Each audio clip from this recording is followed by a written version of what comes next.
The Chinese Navy, or PLAN, recently dispatched a task group, or flotilla, to almost circumnavigate Australia. The group, labelled Task Group 107 by Australia, consisted of 3 ships from the PLA's Southern Theatre Command.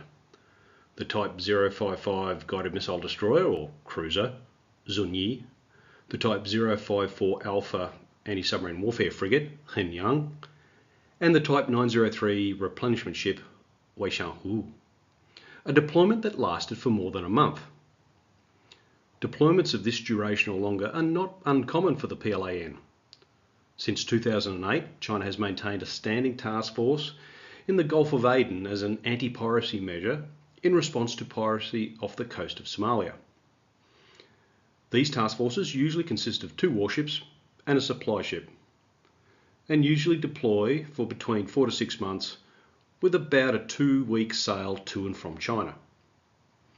But unlike these deployments, Task Group 107 didn't make any port calls or conduct patrols in a specific area. It was a continuous sail together with a live firing exercise.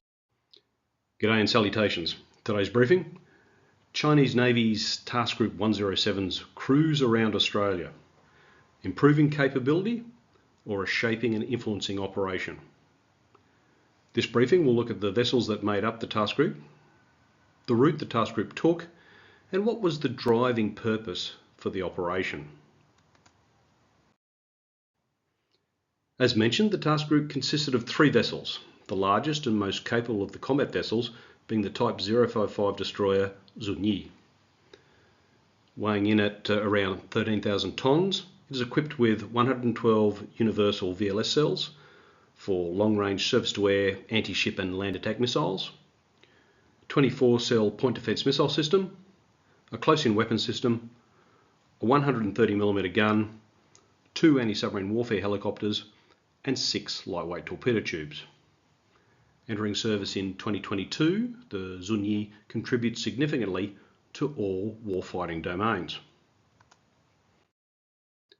The other combat vessel in the task group was the Type 054 Alpha Anti-Submarine Warfare Frigate, Henyang. Entering service in 2008 and weighing in at around 4,000 tonnes, it is equipped with 32 VLS cells, 8 anti-ship missiles, 6 lightweight torpedo tubes, a 76mm gun, 2 close-in weapon systems, and a helicopter. Supporting the 2 combat vessels was the Type 903 AOR, or underway replenishment ship, Weishanhu, one of the older AORs. Entering service in 2004 and displacing around 23,000 tonnes, it can transfer around 11,000 tonnes of fuel, dry cargo and ammunition at sea through vertical and lateral methods. The first significant date stamp for the task group's deployment was on or about February 3, when Task Group 107 left the South China Sea and began transiting through the Philippines. By February 4, the task group was in the vicinity of the maritime boundary between the Philippines and Indonesia, where it split into 2 groups. The frigate Henyang transited via Indonesian Archipelagic Sea Lane 3. While the 2 larger vessels, the underway replenishment ship and destroyer, transited to the north of the island of New Guinea. By February 10, the frigate Henyang had entered the Arafura Sea and Australia's northern maritime approaches via Archipelagic Sea Lane 3 Charlie. Around February 11, the frigate transited the Torres Strait between Papua New Guinea and Australia. At the same time, the replenishment ship and destroyer transited between the islands of New Britain and Bougainville in Papua New Guinea. On February 13, the frigate and underway replenishment ship rendezvoused in the Coral Sea off the North Queensland coast, while the destroyer Zunyi remained further to the north. By February 19, the task group was approximately 150 nautical miles or 280 kilometres off Sydney, within Australia's EEZ.